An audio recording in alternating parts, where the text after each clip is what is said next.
it's Sunny from the Rock Springs Library. Thank you for joining me today for an episode of Somewhere with Sunny, where we read some books and then take adventures all around Sweetwater County. Our book for today is called Bunny Money by Rosemary Wells. And you guys can see I've got a little setup for us too. Let's see. This is Ruby. So Max's sister Ruby saved up a wallet full of money for Grandma's birthday present. We're going to buy Grandma a music box with a skating ballerina, said Ruby. Get your lucky quarter and let's go shopping. Ruby took $1 from her wallet to pay for the bus fare. The bus stopped at Rosalinda's gift shop. In the window was a music box with 2 skating ballerinas. Isn't it beautiful, Max? Said Ruby. Thirsty, said Max.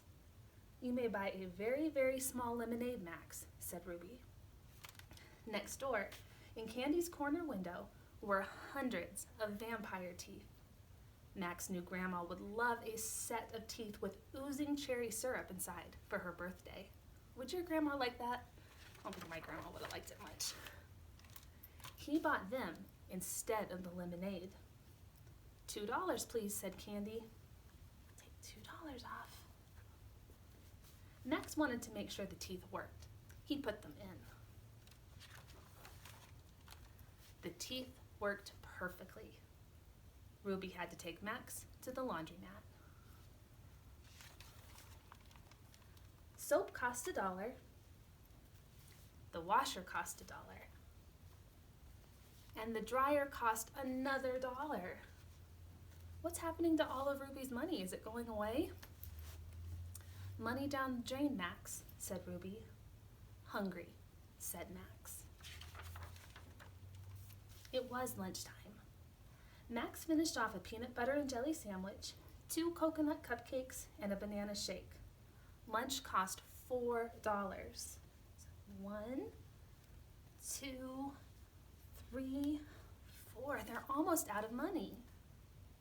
Money is running through our fingers, Max, said Ruby. They walked all the way back to Rosalinda's gift shop without spending another penny.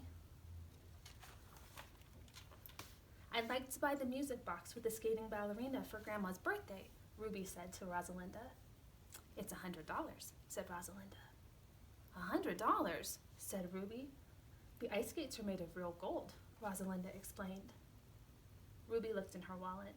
The only thing that was left was a $5 bill. Here's an idea.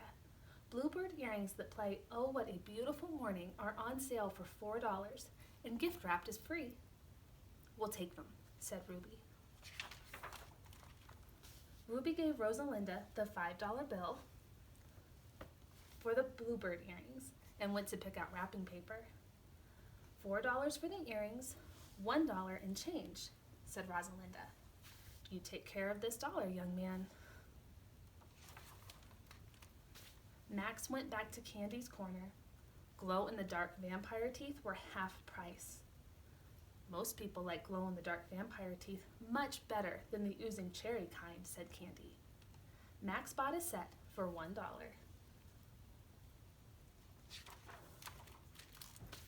Oh no, Max, said Ruby. You've spent our last dollar. How are we going to pay for the bus? Max reached into his pocket and out came his lucky quarter. Ruby used it for the telephone. Grandma will have to pick us up, said Ruby. I hope she won't be angry.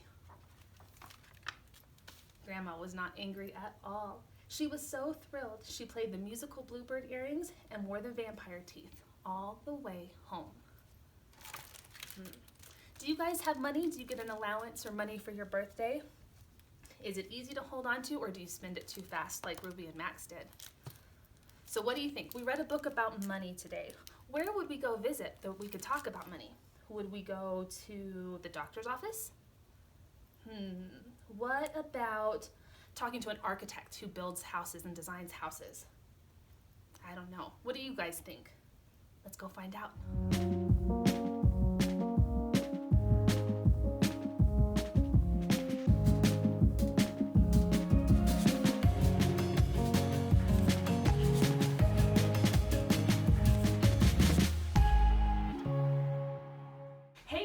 everybody. We are at the State Bank today in Green River, Wyoming with Susan Donsero, who is the operations officer here.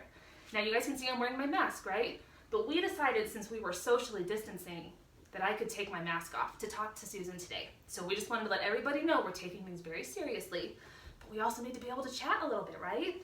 So Susan, thank you so much for letting us come and hang out with you today. The kids of Sweetwater County appreciate it. So let's start with, what did you want to be when you grew up? Actually, I wanted to be a nurse or something else that wasn't a teacher.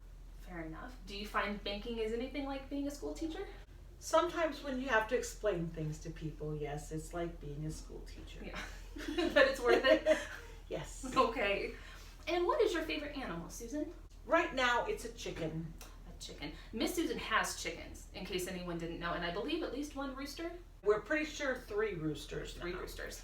And 12 chickens altogether. 12 chickens. Does anybody have 12 fingers? I don't have that many. I would have to borrow 2 of Miss Susan's. But I do have 3 fingers for the roosters. There we go. So that's pretty cool. So what was your favorite kids book when you were younger, Miss Susan? Oh, when I was younger, absolutely Green Eggs and Ham. We've read that one before, haven't we, guys?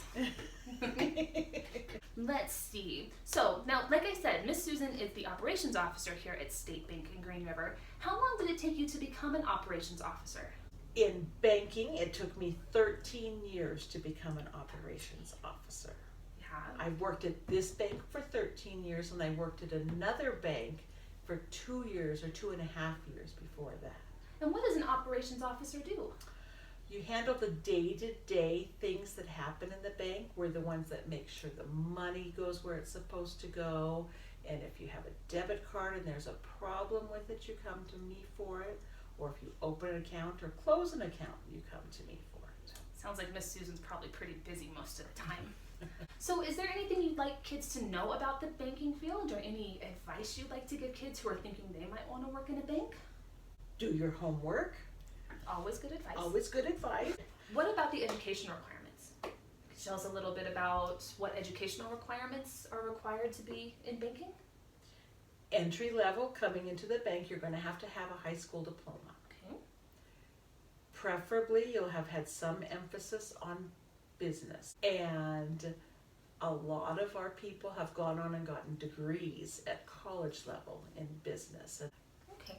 So you have to have your high school diploma and maybe a little bit or a lot of college, just depending on where in the bank you want to work. If a kid came in and deposited some money into their bank account, does their money stay here in this building for forever until they come back and get it? No, not. The money they bring is not going to stay here forever, but the money in the account will stay there forever until you take it back. But the money that you brought in might go to the Federal Reserve before you come back and get it out. Where's our closest Federal Reserve? Salt Lake City. Oh, so not too far. All right, anything else you want to tell the kiddos? When we get money here, we also get it from the Federal Reserve. We order the money ahead of time, and then a big truck comes and brings us boxes of coins and packets of bills, I guess. That's kind of cool. Well, thank you, Miss Susan. We appreciate you chatting with us today. You're welcome.